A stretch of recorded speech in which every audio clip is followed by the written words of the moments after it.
कैसे हो दोस्तों? उम्मीद है आप सभी अच्छे होंगे। आइए जानते हैं उत्तर प्रदेश की ताजा और बड़ी खबरें सिर्फ 10 मिनट में। इससे पहले आप ये वीडियो कहां से देख रहे हैं, हमें कमेंट करके जरूर बताइए। प्रधानमंत्री किसान सम्मान निधि योजना के तहत आज प्रदेश के किसानों को बड़ी सौगात मिली है। इस योजना के अंतर्गत सरकार ने यूपी के लगभग 175 करोड़ किसानों के खातों में 2 से 2,000 रुपये की राशि भेजी है। किसानों के लिए यह रकम ऐसे समय पर आई है जब खरीफ की फसल की बुआई और खाद बीज की जरूरत सबसे ज्यादा होती है।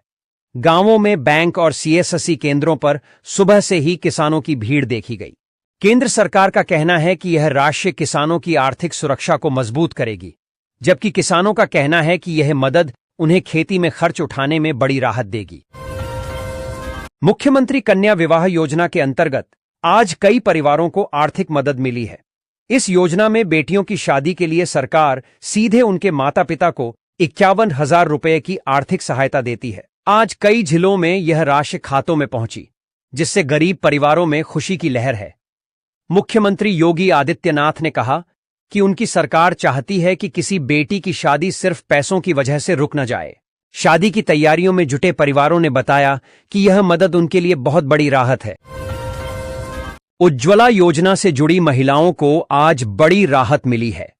केंद्र सरकार ने सिलेंडर पर 300 रुपये की सब्सिडी लागू कर दी है। पहले एक सिलेंडर का दाम 1150 रुपये पड़ता था, लेकिन सब्सिडी के बाद अब महिलाएं 850 रुपये में सिलेंडर ले सकेंगी। गृहिणियों का कहना है कि त्योहारों के सीजन में यह राहत उनके परिवार के बजट को संभालने में मदद करेगी। सरकार का कहना है कि इस कदम से ग्रामीण महिलाओं को चूल्हे के धुएं से भी छुटकारा मिलेगा और स्वास्थ्य पर भी सकारात्मक असर पड़ेगा। प्रदेश सरकार ने बुजुर्गों को भी बड़ी सौगात दी है। अब बुजुर्गों को मिलने वाली मासिक पेंशन 1,000 रुपये से बढ़ाकर 1,500 रुपये कर दी गई है। करीब 80 लाख बुजुर्गों को इसका फायदा मिलेगा। पेंशन सीधे डीबीटी के जरिए उनके बैंक खातों में भेजी जाएगी। सरकार का कहना है कि इस राशि से बुजुर्गों की दवाइयों और जरूरी जरूरतों को पूरा करने में मदद मिलेगी। कई बुजुर्गों ने इस फैसले को रक्षाबंधन का तोहफा बताया। प्रधानमंत्री आवास योजना के लाभार्थियों को आज पहली किस्त जारी कर दी गई। प्रदेश के 1 लाख से ज्यादा परिवारों के खातों में 50-50 हजार रुपये ट्रांसफर किए गए हैं। इन पैसों से लोग अपने घर की नींव डालने और दीवार खड़ी करने का काम शुरू कर सकेंगे। श्रमिक कार्ड धारकों के लिए राहत भरी खबर है। प्रदेश सरकार ने मजदूर वर्ग को आर्थिक मदद देने का फैसला किया है। इसके तहत सभी पंजीकृत श्रमिकों को 2,000 रुपये की राशि सीधे उनके खातों में भेजी जाएगी। सरकार का कहना है कि यह मदद उन दिहाड़ी मजदूरों के लिए है जिनकी आमदनी अनियमित रहती है। मजदूर यूनियनों ने कहा कि यह कदम छोटे कामगारों के लिए बहुत बड़ी राहत है। राशन कार्ड धारकों के लिए भी आज से बड़ा बदलाव हुआ है। अब मुफ्त राशन के साथ चना, नमक और 1 किलो चीनी भी मिलेगा। खाद्य एवं रसद विभाग ने आदेश लागू कर दिया है और राशन दुकानों पर सुबह से ही लंबी कतारें दिखीं। ग्रामीण महिलाओं ने कहा कि इससे उनके घर के खर्च में बचत होगी। मुख्यमंत्री मेधावी छात्र योजना के तहत आज लखनऊ समेत कई जिलों में बच्चों को लैपटॉप और टैबलेट बांटे गए। इस बार 1.5 लाख बच्चों को लाभ मिलेगा। छात्रों ने टैबलेट पाकर कहा कि अब उनकी पढ़ाई आसान हो जाएगी। सरकार का दावा है कि डिजिटल इंडिया अभियान को मजबूत बनाने में यह योजना अहम भूमिका निभाएगी। प्रधानमंत्री स्वरोजगार योजना के तहत युवाओं को ब्याज मुक्त लोन देने की प्रक्रिया आज तेज कर दी गई। यूपी के 50,000 युवाओं को बैंक से लोन स्वीकृत हुआ है। सरकार का कहना है कि इससे युवाओं को आत्मनिर्भर बनने में मदद मिलेगी। कई युवाओं ने बताया कि वे अब दुकान, छोटा कारोबार और सर्विस सेंटर शुरू करने की योजना बना रहे हैं। किसान फसल बीमा योजना का लाभ भी किसानों तक पहुंचा है। जिन किसानों की फसल बारिश और ओलावृष्टि से खराब हुई थी, उनके खातों में औसतन 12 से 15,000 रुपये जमा किए गए हैं। बीमा कंपनियों ने दावा किया है कि सरकार की सख्ती के बाद भुगतान तेजी से किया जा रहा है। किसानों ने कहा कि इस पैसे से उन्हें कर्ज चुकाने और अगली फसल की तैयारी करने में आसानी होगी। लखनऊ में मेट्रो का नया रूट आज से शुरू हो गया है। चारबाग से अमौसी एयरपोर्ट तक यह सेवा अब यात्रियों को उपलब्ध होगी। इससे एयरपोर्ट पहुंचने में पहले लगने वाला समय आधा रह जाएगा। रोजाना 50,000 लोग इस सेवा का फायदा उठा सकेंगे। मुख्यमंत्री ने कहा कि राजधानी को स्मार्ट सिटी बनाने की दिशा में यह बड़ा कदम है। कानपुर में गंगा बैराज का पानी खतरनाक स्तर के करीब पहुंच गया है। नदी किनारे बसे इलाकों में बाढ़ का खतरा बढ़ गया है। प्रशासन ने अलर्ट जारी कर दिया है और लोगों से सतर्क रहने की अपील की है। कई गांवों में नाव से राहत सामग्री पहुंचाई जा रही है। एनडीआरएफ की टीमें भी तैनात कर दी गई हैं।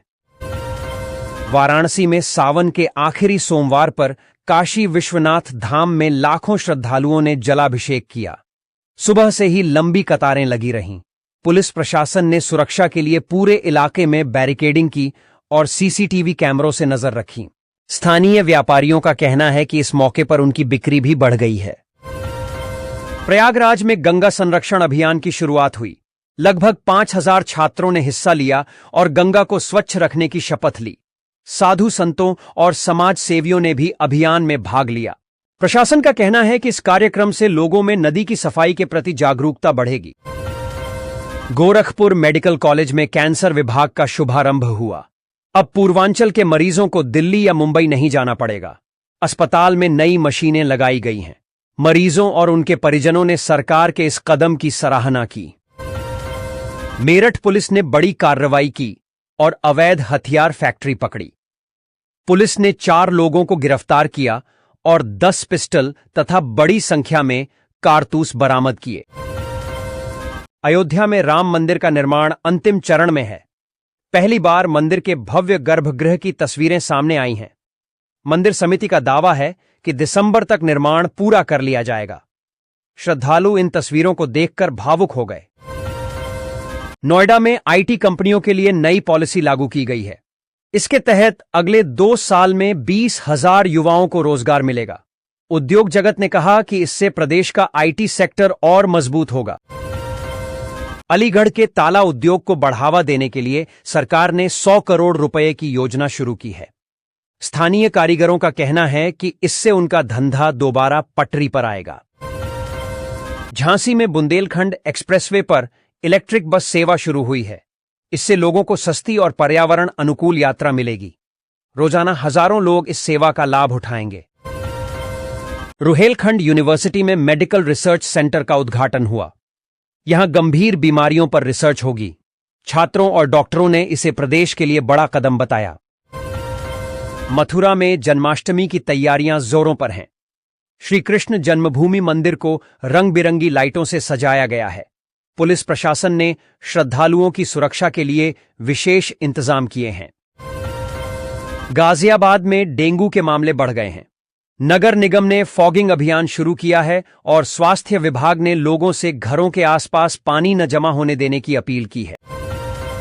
सीतापुर में भारी बारिश से धान और मक्का की फसलें खराब हो गई हैं। किसान परेशान हैं। प्रशासन ने आश्वासन दिया है कि जल्द ही सर्वे कराकर किसानों को मुआवजा दिया जाएगा। शाहजहांपुर में किसान बाजार की शुरुआत हुई है। अब किसान सीधे अपनी उपज बेच सकेंगे। इससे बिचौलियों की भूमिका खत्म होगी और किसानों को सही दाम मिलेगा।